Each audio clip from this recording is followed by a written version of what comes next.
warahmatullahi wabarakatuh. Alhamdulillah wassalatu wassalamu ala Rasulillah wa ala alihi wa ashabihi wa mawalah. Asyhadu an la ilaha illallah wahdahu la syarikalah wa asyhadu anna Muhammadan abduhu wa rasuluh la nabiyya ba'dah. Allahumma fashalli wa sallim wa barik wa zid wa an'im ala sayyidina wa maulana wa habibina Muhammadin wa ala alihi wa ashabihi wa man sara ala nahjihi wa iktafa bi atharihi ila yaumil qiyamah. Faqad qala Allah Ta'ala fi kitabihil karim wa huwa asdaqul qailin ya ayyuhalladzina amanu ittaqullaha haqqa tuqatih wa la tamutunna illa wa antum muslimun. Wa qala aidan jalla sya'nuhu fi ayatin ukhra ya ayyuhan nasu ittaqu rabbakumul ladzi khalaqakum min nafsin wahidah wa khalaqa minha zawjaha wa batha minhuma rijalan katsiran wa nisaa'a wattaqullaha alladzi tasaaluna bihi wal arham innallaha kana 'alaikum raqiba. وقال أيضا جل وعلا يا أيها الذين آمنوا اتقوا الله وقولوا قولا سديدا يصلح لكم أعمالكم ويغفر لكم ذنوبكم ومن يطع الله ورسوله فقد فاز فوزا عظيما. أما بعد فإن أصدق الحديث كتاب الله وخير الهدى هدى محمد صلى الله عليه وسلم وشر الأمور محدثاتها فإن كل محدثة بدعة wa kullu bid'atin dhalalah wal dhalalatu ahluha finnar. Alhamdulillah, kita kembali melanjutkan kajian kita membahas kitab Tahdzirul Bashar min Usulis Syarr berkaitan dengan masalah peringatan dari sumber keburukan li fadilatul Syekh Abu Nasr Muhammad bin Abdullah Al-Imam hafizahullah. Di malam ini kita memasuki pertemuan yang ke-46 di dalam majelis kita membahas kitab ini. Di pertemuan ke-46 ini kita melanjutkan kajian Al-Aslul Ashir berkaitan dengan pokok perusak jiwa yang ke-10. Tarku fahmis salaf wa amalihim. Di antara pokok perusak jiwa, sumber keburukan yang ada dan menyebar di tengah masyarakat, yaitu meninggalkan pemahaman salaf, para sahabat. Wa amalihim, dan meninggalkan amalan yang biasa mereka amalkan. Kita telah mengkaji bagaimana kesesatan yang terjadi dari kelompok Aqlaniyun. Demikian pula orang-orang filsafat, liberalisme, kelompok yang beliau sebutkan di dalam kitab ini, Khawarij, Murji'ah, Sufiyah, Mu'tazilah, Jahmiyah, Asy'ariyah. Demikian pula yang paling buruk dari semua itu yaitu Syiah, Rafidhah, dan para da'i-da'i yang menyeru kepada dakwah hizbiyah, mengajak untuk fanatik kepada kelompok-kelompok tertentu, organisasi tertentu, seperti Ikhwaniyah, Sururiyah, dan Tahririyah, Hizbut Tahrir. Ini semacam Mu'tazilah gaya baru modelnya. Makanya mereka ini bukan orang yang tersesat disebabkan tidak beramal dan jauh dari agama. Bahkan orang-orang Khawarij, kata Nabi SAW kepada para sahabat, kalau kalian mau membandingkan antara amal kalian dengan ibadah mereka, kalian akan merendahkan amal ibadah kalian sendiri. Menunjukkan ibadah Khawarij ini ibadah yang luar biasa. Tapi kata Nabi SAW, mereka kilabun nar, anjing-anjing api neraka, disebabkan karena penyelisihannya terhadap ajaran salaf, ajaran para sahabat. Kemudian Syekh Al-Imam menjelaskan di halaman 69, kata beliau, fada'allahu fi hadhil ayah ila tiba'ihim bi ihsan. Ayat yang dibawakan di dalam surah At-Taubah ayat 100. Was-sabiqunal awwalun minal muhajirin wal ansar walladzina tabauhum bi ihsan radhiyallahu anhum wa radu'an. Orang-orang yang terdahulu lagi pertama masuk dalam Islam dari kalangan kaum muhajirin dan ansar, dan orang yang mengikuti mereka dengan baik, Allah ridha dengan mereka dan mereka juga ridha dengan Allah. Kata Syekh, Allah mengajak fi hadhil ayah, dalam ayat ini, ila tiba'ihim bi ihsan, untuk mengikuti jejak mereka dengan baik. Artinya orang yang Allah ridhai itu para sahabat, minal muhajirin wal ansar, dari kalangan muhajirin dan ansar. Adapun kita kalau mau mendapatkan ridha Allah, caranya satu saja. Ittiba' bis salaf, mengikuti dari orang-orang terdahulu tadi. Wa ja'ala ridahu 'amman ittaba'ahum. Kata beliau, Allah menjadikan keridhaannya amman ittaba'ahum, kepada orang-orang yang mengikuti mereka. Berarti pemahaman yang perlu kita pahami, setiap orang yang mengikuti jejak para salaf, para sahabat, maka mereka akan menggapai keridhaan Allah. Karena di ujung ayat Allah katakan walladzina tabauhum bi ihsan. Dan orang-orang yang mengikuti jejak para sahabat itu dengan baik. Lalu Syekh mengatakan, ja'alanallahu mimman iktada bihim. Allah telah menjadikan untuk kita dari orang-orang yang Allah telah menjadikan, ja'alanallah, semoga Allah menjadikan kita, ja'alanallahu, semoga Allah menjadikan kita man iktada bihim, termasuk dari orang-orang yang bisa mengikuti jejak mereka. Kenapa? Karena Syekh juga sudah jelaskan bahwa ngikutin sahabat, ngikutin as-salaf, ngikutin al-qurun al-mufaddalah, generasi emas terbaik kaum muslimin, itu bukan pilihan, tapi kewajiban. Jadi kita hidup menjalankan Islam dengan sunnah alaman haji salaf, itu bukan pilihan. Sebagaimana yang dijelaskan oleh Al-Imam Al-Barbahari rahimahullah, wa'lam annal Islam, ketahuilah bahwasanya Islam itu adalah sunnah. Orang berislam itu harus berpegang teguh dengan sunnah. Dan sunnah itu adalah Islam. Nah, yang dimaksud dengan ucapan beliau itu, bahwa orang yang berislam itu harus mengikuti sunnah. Bagaimana sunnah Nabi, sunnah khulafa'ur rasyidin. Bagaimana ajaran sahabat. Itulah generasi terbaik yang diperintahkan kita untuk mengikutinya. Alaikum bisunnati wa sunnatil khulafa'ir rasyidin al-mahdiyyin min ba'di. Kata Nabi, wajib bagi kalian berpegang teguh dengan sunnahku. Dan sunnahnya para khalifah yang terbimbing dari khulafa'ur rasyidin. Lalu Nabi mengatakan, addu 'alaiha bin nawajid, gigit sunnah itu dengan gigi geraham. Maka konsekuensinya, kalau ada orang yang berislam, lalu mereka tidak mau mengikuti sunnah, maka mereka telah menyelisihi ketentuan sebagai seorang muslim. Muslim itu, dia tunduk dan taat terhadap perintah Allah subhanahu wa ta'ala. Makanya Islam itu berasal dari kata aslama, yuslimu. Masdarnya islaman. Isim fa'ilnya muslim. Dan muslim itu artinya orang yang berserah diri. Maka Islam secara bahasa, secara etimologi artinya istislam, berserah diri, pasrah. Adapun secara istilah, secara terminologi, maka Islam itu didefinisikan istislamu lillahi bitauhid. Menyerahkan diri kepada Allah dengan mentauhidkan Allah saja. Wal inqiyadu lahu bitta'ah, tunduk dan taat kepada apa yang telah Allah Subhanahu wa taala perintahkan, taati. Wal bara'atu minasyirki wa ahli, menjauhi segala jenis kesyirikan dan pelaku-pelaku kesyirikan. Maka berislam dengan memilih manhaj salaf sebagai pedoman hidup itu bukan pilihan tapi kewajiban. Kenapa? Karena orang yang menentang ajaran Rasul, menentang ajaran sahabat diancam. An-Nisa 115.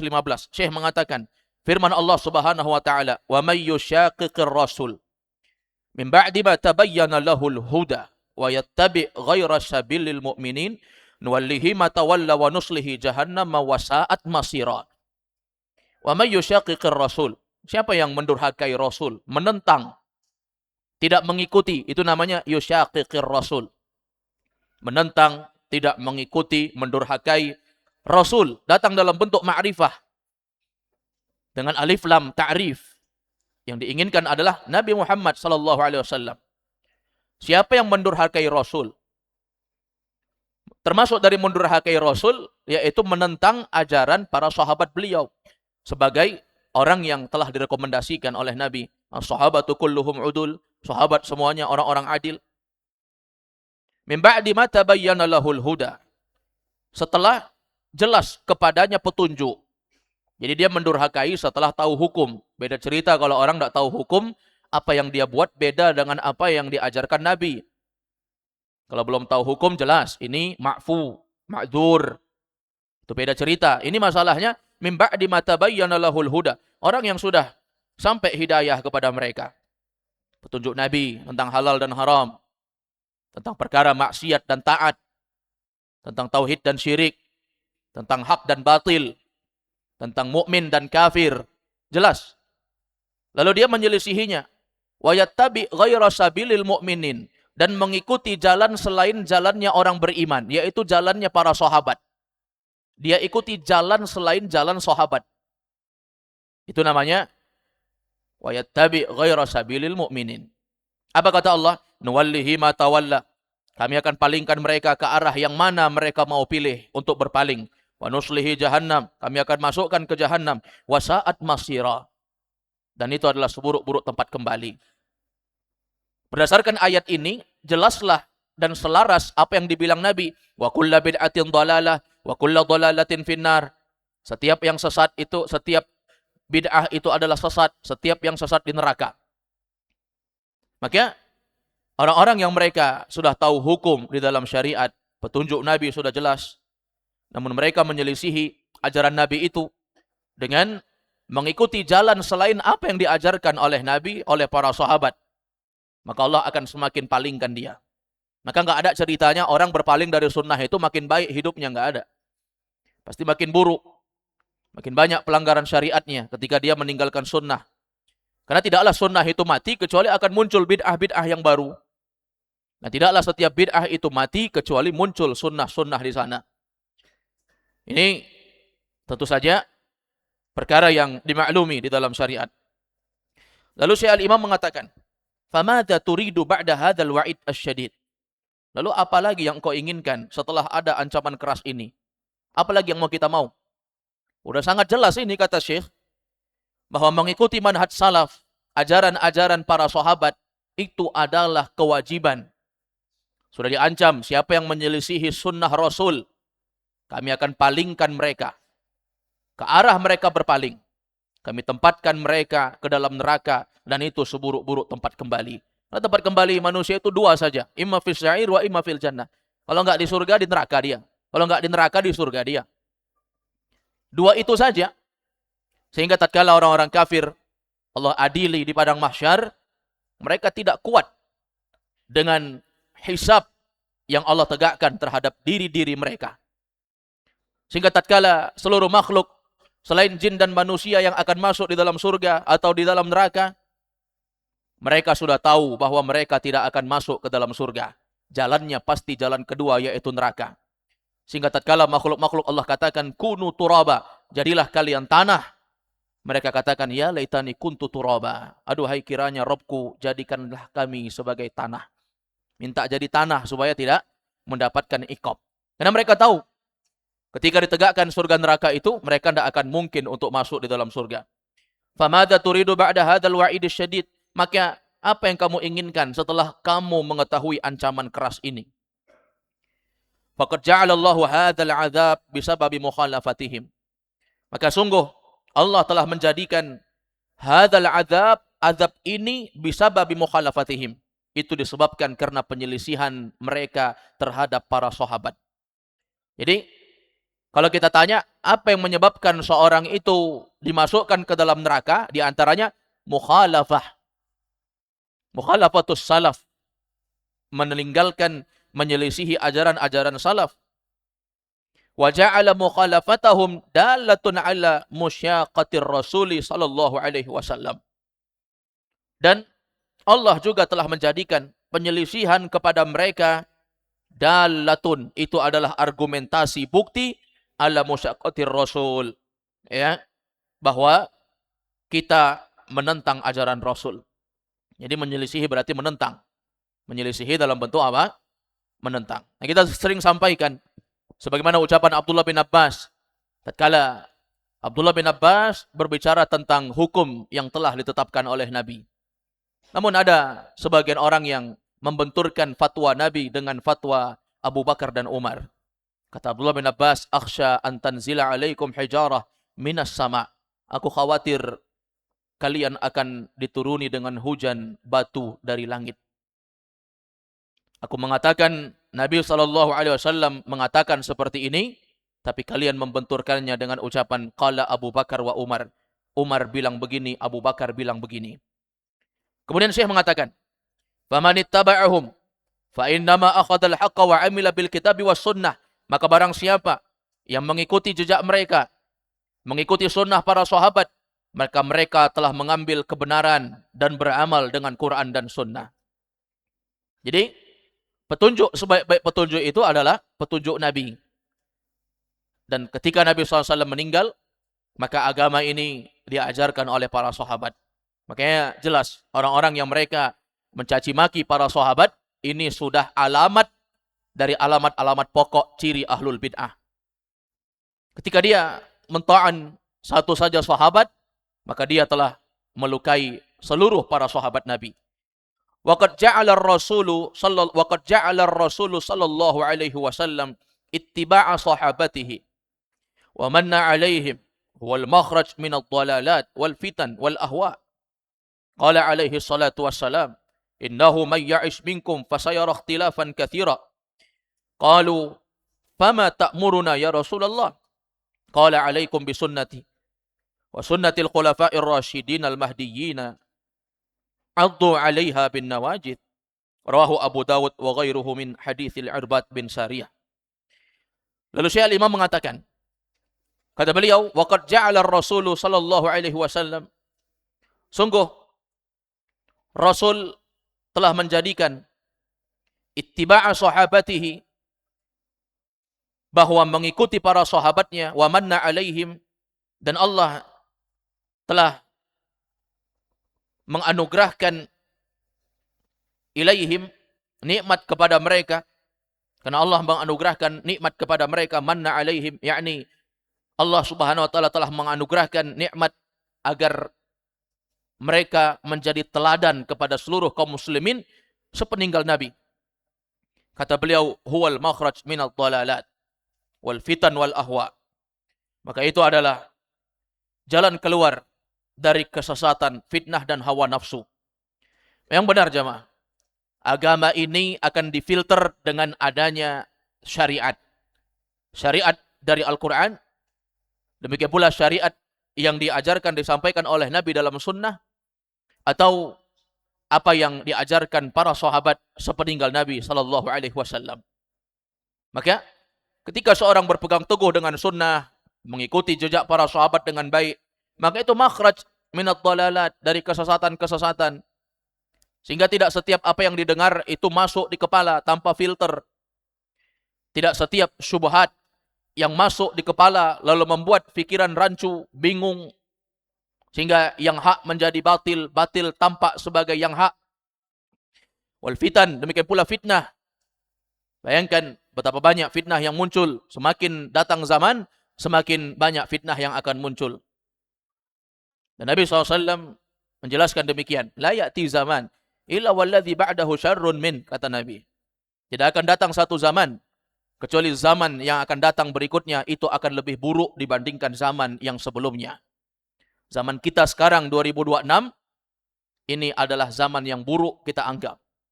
Tapi dia adalah zaman yang lebih baik, setidaknya lebih baik dibandingkan zaman yang akan datang, tahun-tahun yang akan mendatang.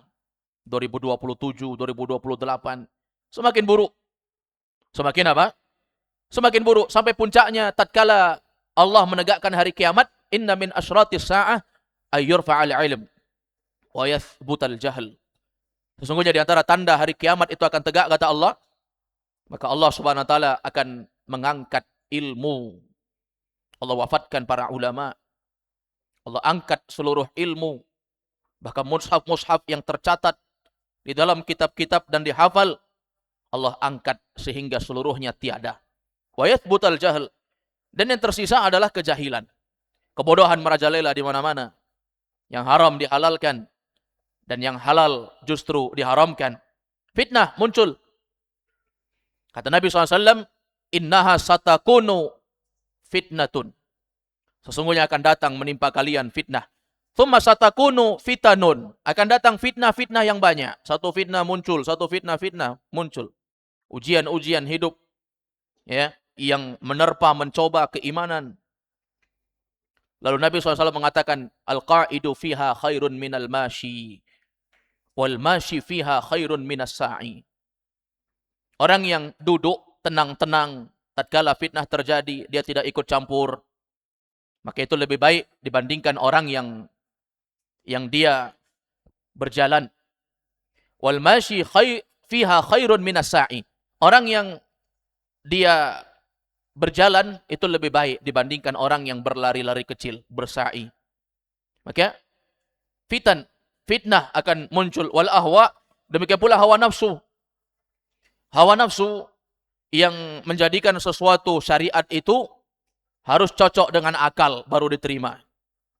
Qala alaihi salatu wassalam, kata Nabi SAW, apabila muncul yang kayak begini, maka Nabi SAW mengatakan, innahu may ya'ish minkum fasayara ikhtilafan katsira. Siapa saja di antara kalian yang hidup sepeninggalku nanti, maka dia akan melihat perselisihan yang banyak. Qalu fama ta'muruna ya Rasulullah? Kalau terjadi perselisihan banyak, apa yang harus kami lakukan? Apa yang kau perintahkan kepada kami ya Rasulullah? Kata Nabi SAW, alaikum bisunnati. Wajib bagi kalian untuk berpegang teguh dengan sunnahku. Wajib. Jadi berpegang teguh dengan sunnah Nabi itu wajib. Bukan amran ikhtiyarian, bukan perkara yang kita boleh bebas memilih. Saya Islam. Tapi ya Islam dengan pandangan apa yang saya kehendaki. Syariat itu kan banyak. Ada syariat salat, zakat, puasa, haji. Ada syariat yang lain dari hal-hal yang menjadi penopang penegak bentuk seseorang muslim itu merealisasikan keislamannya. Banyak. Saya cocok dengan semua syariat itu, tapi saya tidak cocok dengan syariat sholat. Kalau begitu saya tidak usah sholat, tapi saya lakukan ibadah-ibadah yang lain. Ini berupaya untuk mengakal-akali agama, ya. Dan dia dalam keadaan mengetahui bahwa syariat itu adalah syariat yang wajib untuk diikuti. Maka tatkala sahabat mengatakan, apa yang kau wasiatkan kepada kami ya Rasulullah, kalau kami dapati perselisihan yang banyak? Kata Nabi, kalau kalian berselisih dan kalian menyaksikannya, alaikum bisunnati. Wajib bagi kalian berpegang teguh dengan sunnahku. Wajib. Karena sunnah itulah yang menyatukan. Bayangkan kita di sini, tak tahu menau kita keadaan orang di luar negeri sana. Menyatu kita saat umrah, jumpa dengan orang di kota Mekah, jumpa dengan orang Aljazair, jumpa dengan orang Mesir, jumpa dengan orang Maghrib, orang Yaman, orang Palestina. Jumpa semuanya. Dan kita menganggap kita adalah orang yang tidak mengenal mereka. Tapi ibadah kita sama. Salat kita diawali dengan takbir, diakhiri dengan salam. Demikian pula di antara hak-hak seorang muslim diajarkan Nabi, idza laqitahu fasallim alaih. Kalau kalian bertemu, tebarkan salam. Dan kata Nabi, aulan nas man bada'ahum bisalam. Orang yang paling mulia di antara kalian, orang yang paling pertama mengucapkan salam ketika ada dua orang yang berpapasan. Dia lebih dahulu mengucapkan salam. Merekalah yang aula, kata Nabi. Orang yang termulia, terbaiknya. Sama, padahal kita nggak kenal. Maka dari situ kita bisa mengambil faedah bahwa sunnah itu menyatukan dia. Berbeda dengan bid'ah, bid'ah itu memecah belah. Maka bid'ah kita di Makassar, Sulawesi akan berbeda bid'ah dengan orang yang ada di Kalimantan. Bid'ah Kalimantan beda dengan bid'ah Sumatera. Sumatera berbeda dengan Jawa. Yang di Jawa berbeda dengan Papua. Dan bid'ah kita di Indonesia beda dengan bid'ah-bid'ah orang yang lain di luar negeri sana. Beda. Kenapa? Karena panutannya hawa nafsu. Panutannya adalah apa yang ada di dalam akal pikiran. Dan akal pikiran ini belum tentu yang dianggap baik bagi orang di sini, baik menurut orang lain. Itu kan perspektif manusia, pandangan orang. Beda-beda memang. Maka beragama ini nggak modal istihsan. Menganggap satu ibadah itu baik, maka baik di mata Allah. Yang penting baik. Ya, tapi ittiba, mengikuti sunnah Nabi sallallahu alaihi wasallam. Alaikum bisunnati. Wajib bagi kalian ngikut sunnahku, kata Nabi. Kemudian apa lagi? Wa sunnatil khulafa'ir rasyidin al-mahdiyyin. Maka wajib juga bagi kalian mengikuti sunnahnya para khalifah ar-rasyidin, orang-orang yang terbimbing, al-mahdiyyin, orang-orang yang mendapatkan petunjuk. Ini wajib. Jadi rekomendasi untuk mengikuti sunnah sahabat itu dari Nabi. Sehingga kita katakan bahwa para sahabat membuat-buat ajaran yang tidak diajarkan Nabi. Mereka sahabat. Banyak rekomendasi Nabi kepada mereka. As-sahabatu kulluhum udul. Sahabat-sahabatku itu semuanya orang-orang yang adil. Terpercaya, memiliki adalah. Beda kita zaman sekarang. Kemudian, kalau kita katakan bahwa sahabat membuat ajaran baru yang tidak diajarkan Nabi SAW, maka kita katakan bahwa Nabi merekomendasikan mereka dengan ini. Ya. Addu 'alaiha bin nawajid. Gigit sunnah itu dengan gigi geraham kalian. Nah, ini hadis disampaikan Nabi, banyak sahabat yang menyaksikan ini. Ya, banyak sahabat yang menyaksikan ini. Ini hadis riwayat Imam Abu Daud dan selainnya dari hadis Al-Irbad bin Sariyah. Di halaman 70 kata beliau, al-adillatu 'ala hadza katsirah. Dalil yang kayak model begini kata beliau itu sangat banyak sekali. Sangat banyak sekali dalil yang merekomendasikan para sahabat itu untuk kita ikuti. Wa qad ajma'a al-ulama al-hadits ala wujub ittiba'i sahabati bi ihsan.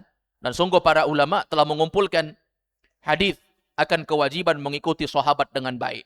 Bahkan sampai dijadikan kitab-kitab, dijadikan karya-karya tulis oleh para ulama begitu banyaknya. Wattiba'una lahum yakunu ittiba'an 'amman fil mu'taqad wal ibadat wal akhlaq wal muamalat was siyasiyat. Wa fil usul wa fil furu' wa fis sarra' wad dharra.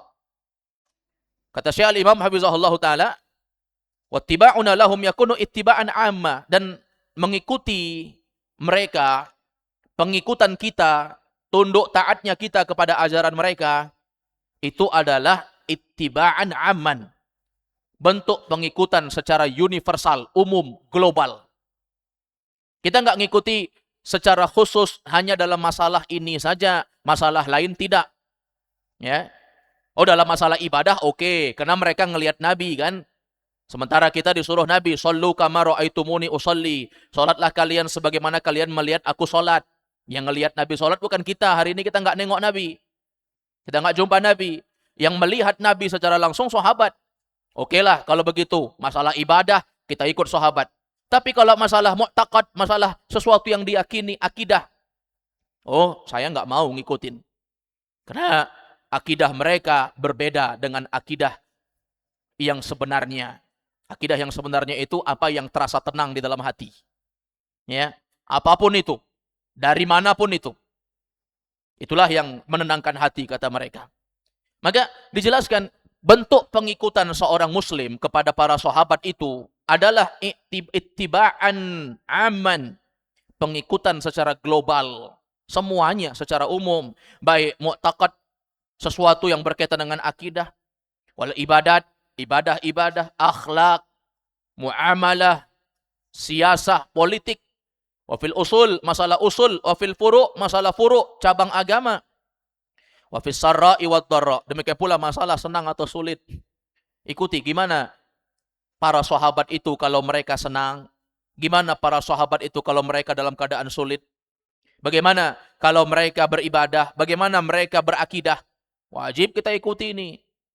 Jadi nggak ada lagi kata-kata saya ngikutin ulama ini. Sementara jelas ada hadits-hadits dan sahabat-sahabat yang jauh berbeda dengan itu.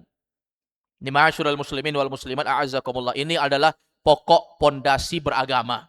Makanya kalau kita belajar usulul i'tiqad ahli sunnah wal jamaah, bagaimana pokok pondasi landasan dasar seorang ahlu sunnah wal jamaah itu, makanya dijelaskan oleh para ulama bagaimana bentuk keyakinan seorang muslim itu, mereka tidak mencela sahabat.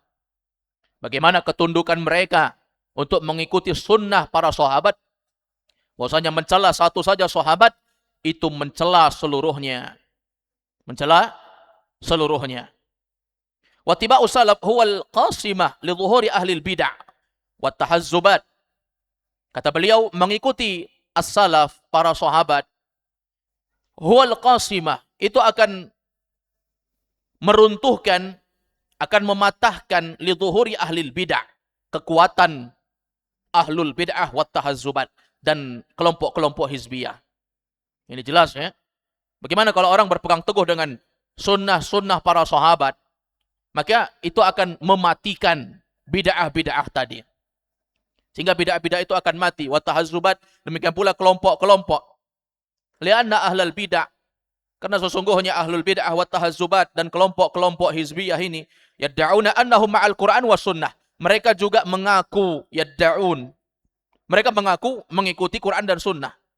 Iya, kita katakan tidak setiap pengajian yang mengkaji kitab-kitab ulama salaf, lalu kita katakan orang yang mengkajinya adalah seorang ahlu sunnah. Belum tentu. Sehingga tidak setiap orang yang mengajarkan Sahih Bukhari, mengajarkan Sahih Muslim, maka mereka orang yang mengikuti manhaj salaf. Belum tentu. Bahkan sebagian mereka adalah orang yang sangat menentang ajaran manhaj salaf tadi. Baik. Jadi, kalau kita lihat ahlul bid'ah itu, demikian pula kelompok-kelompok hizbiyah yang menyeru kepada organisasinya, kelompoknya, kullu hizbin bima ladaihim farihun. Setiap kelompok merasa bangga dan kelompoknya masing-masing.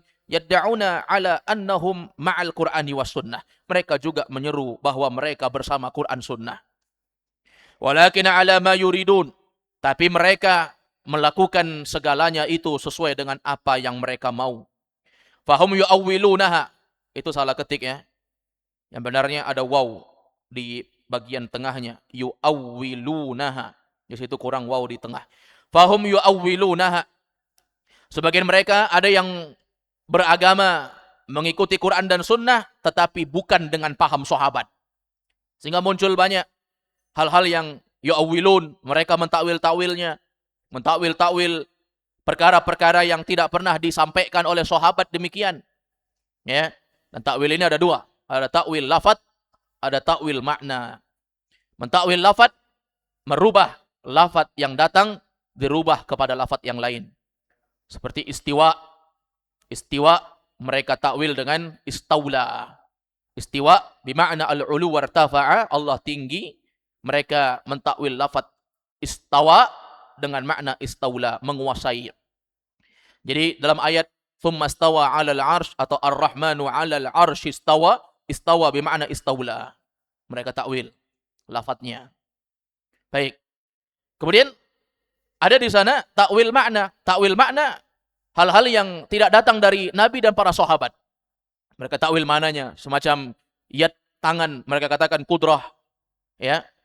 Demikian pula hal-hal yang lain, al-jannatu wan nar, kata mereka bukan hakiki, itu majazi. Demikian pula ketika Allah berbicara, mereka tolak sebagaimana penyimpangan Mu'tazilah dan Jahmiyah menolak sifat kalam. Allah tidak berbicara. Kalau bicara Allah berarti Allah sama dengan makhluk, kata mereka. Kita katakan bahwa apa yang Allah sifati untuk dirinya, demikian pula apa yang Nabi sifati untuk Allah Azza wa Jal, maka wajib kita imani. Tentu saja sifat dan apa yang Allah sematkan terhadap dirinya itu yaliqu bi jalalihi wa 'azamatih. Itu sesuai dengan keagungan dan kelayakan bagi Allah Subhanahu wa taala. Maka mereka mentakwilnya. Nggak terima mereka. Allah punya tangan. Oh, sama kayak makhluk, kata dia. Bagaimana dengan banyak ayat? Berapa banyak ayat mau kita takwil? Ketika Allah Subhanahu wa taala mengatakan kepada iblis di dalam surah Shad, ya iblis, ma mana'ahum an tuqbala minhum nafaqatuhum. Atau disebutkan, ya iblis, wahai iblis, apa yang menyebabkan engkau tidak mau sujud bima khalaqtu biyadai, dengan apa yang telah aku ciptakan dengan tanganku, kata Allah. Astakbarta am kunta minal alin? Apakah engkau merasa sombong dan engkau telah menganggap bahwa engkau adalah orang yang tinggi? Maka Allah katakan, ma mana'ahum, apa yang menyebabkan, ma mana'aka antasjuda lima khalaqtu biyadai? Apa yang menyebabkan engkau tidak mau sujud dengan sesuatu yang aku cipta dengan tanganku? Maksudnya Nabi Adam. Mereka katakan, yad di situ bukan tangan. Allah enggak punya tangan. Maknanya kudrah. Ini namanya apa? Takwil makna. Dia rubah maknanya. Yad maknanya kudrah, kekuatan. Demikian pula dalam banyak ayat yang lain. Bal yadahu mabsutatan. Mereka katakan kemampuan Allah di situ, rizkinya Allah. Ya, sifat nuzul mereka takwil dengan rahmat. Ini penakwilan-penakwilan yang memang tidak datang dari sahabat. Mana? Tidak ada dari sahabat yang pernah bilang begitu. Apakah ketika Nabi SAW mengatakan kepada sahabat, Ar-Rahmanu 'alal arsy istawa, Allah Ar-Rahman itu beristiwa di atas ars, apakah Nabi mengatakan istiwa maknanya begini-begini? Ya. Apakah sahabat ada bertanya, ya Rasulullah, Kenapa dikatakan Allah itu istiwa? Berarti Allah butuh dengan tempat. Apakah ada sahabat mengatakan demikian? Bahkan Imam Malik rahimahullah, tatkala di majelisnya, ada yang bertanya, "Ya Imam, kaifastawa?" Ketika Imam Malik sedang membahas ayat ini, Ar-Rahmanu 'alal arsy istawa. Allah Ar-Rahman itu sedang beristiwa di atas ars. Ketika Imam Malik menyampaikan ayat ini, ada yang bertanya, "Ya Imam, kaifastawa?" Bagaimana istiwanya Allah itu? Allah tinggi, bagaimana istiwanya? Bagaimana tingginya? Marah Imam Malik. Imam Malik saat itu langsung mengatakan al-istiwa'u ma'lum. Istiwa itu maklum. Ya, orang Badui sekalipun di arah pedalaman sana yang tak tahu menahu tentang agama, mereka tahu istiwa itu maklum, sesuatu yang sudah dipahami semua orang. Yakni maknanya al-ulu wartafa'a, Allah tinggi. Wal kaifu majhul. Bagaimananya itu majhul, itu enggak diketahui. Jadi maknanya itu bukan semacam orang mufawwidah yang kita katakan istiwa maknanya serahkan sama Allah. Allah Maha melihat, bagaimana penglihatan serahkan sama Allah. Itu maknanya serahkan sama Allah. Maknanya kaifiatnya serahkan sama Allah. Ini mufawwidah, orang-orang yang mentafwid. Pokoknya nama, kaifiat, sifat, arti semuanya serahkan sama Allah. Kata Imam Malik, istiwa maklum, istiwa maknanya sudah dimaklumi. Wal kaifu majhul. Kalian bilang bagaimana, itu majhul. Kamu bertanya bagaimana, majhul. Enggak diketahui memang. Allah enggak kasih tahu kaifiatnya bagaimana. Allah melihat bagaimana penglihatannya Allah. Allah mendengar bagaimana pendengarannya Allah. Kita enggak tahu itu. Allah enggak kasih tahu kita. Yang jelas, yaliqu bijalalihi wa 'azamatihi. Sesuai dengan apa yang layak dan sesuai dengan keagungan Allah. Lalu kata Imam Malik, wasu'alu anhu bid'ah. Dan engkau bertanya, wal imanu bihi wajib. Engkau beriman dengan itu wajib. Wasu'alu anhu bid'ah. Dan engkau bertanya tentang ini bid'ah. Tidak pernah ditanya sama sahabat yang kayak begini. Lalu Imam Malik mengusir orang ini dari majelisnya. Baik, ini yu'awwilunaha, mentakwil-takwil dari mana dasarnya? Ya, istiwa ditakwil dengan istaula. Wa ya'maluna bihima. Demikian pula mereka mengamalkan keduanya, mengamalkan Quran dan Sunnah ala hasabi kusuri afhamihim, tapi sesuai dengan pendeknya, dangkalnya pemahaman mereka. Tidak mengembalikan kepada para sahabat bagaimana mereka menjelaskan wa tiba'u raghabatihim wa syahwatihim, dan mereka mengikuti ambisi dan syahwat mereka. Ya jelas. Sehingga ayat ditafsirkan dengan ambisi. Sehingga ayat-ayat yang menjelaskan perempuan wajib nutup aurat, yudnina alaihinna min jalabibihinna, hendaknya mereka menutupkan jilbabnya ke seluruh tubuh, jelas ayatnya. Mereka menutup aurat, dikatakan jilbab tidak wajib, banyak ibadah lain, kok mesti jilbab, dipermasalahkan. Yang penting kan saya baik, kata dia. Berapa banyak ribuan orang saya bantu. Berapa banyak orang-orang yang saya angkat kesulitan hidupnya sehingga mereka menjadi orang yang mampu. Coba lihat. Bersama dengan itu, dia menolak syariat hijab. Ya. Ini apa? Ittiba'u raghabatihim wa syahwatihim. Ini namanya ngikut ambisi, ngikut syahwat. Fa idza ra'aitar rajul yattabi'us salaf.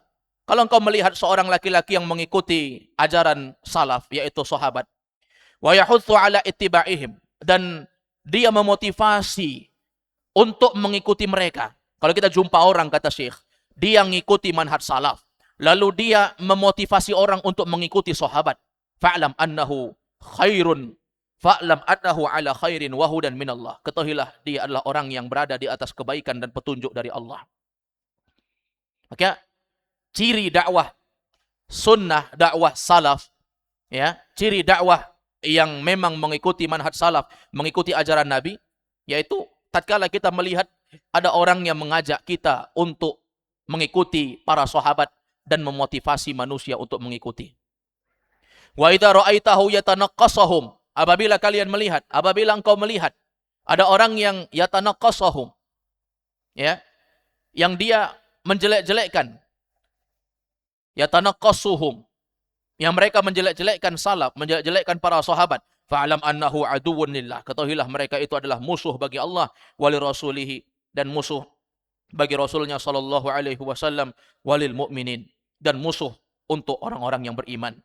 Ini dari sini sudah jelas bahwa orang yang mengajak mengikuti para sahabat ini adalah orang yang berada di atas sunnah, dan orang yang mereka mengajak dan menyeru manusia untuk menjelek-jelekkan as-salaf, yaitu para sahabat, maka mereka itu adalah musuh-musuh Allah Subhanahu wa ta'ala. Walaupun dia mengajarkan buku-buku ulama-ulama sunnah. yang diajarkan Sahih Bukhari, yang diajarkan Sahih Muslim, ya, yang diajarkan bukunya para imam-imam Ahlus Sunnah, namun bersama dengan itu mereka mengajak untuk menjelek-jelekkan para sahabat. Mereka mencela, mento'an para sahabat, ya. Dan ini adalah tanda bahwa mereka adalah orang yang menyelisihi ajaran yang sebenarnya dari ajaran sunnah Nabi sallallahu alaihi wasallam. Insyaallah nanti kita lanjutkan berkaitan dengan masalah ad-dawa'i liittiba'is salaf umurun katsirah wa muhimmah. Faktor pendorong agar seorang itu mengikuti as-salaf. Nah, ini banyak sekali agar seorang itu dia bisa untuk mengikuti manhaj salaf. Insyaallah kita lanjutkan di pertemuan berikutnya. Naktafi bihadzal qadar. Subhanakallahumma hamdik, syada la ilaha illa anta astaghfiruka wa atubu ilaik. Assalamualaikum warahmatullahi wabarakatuh.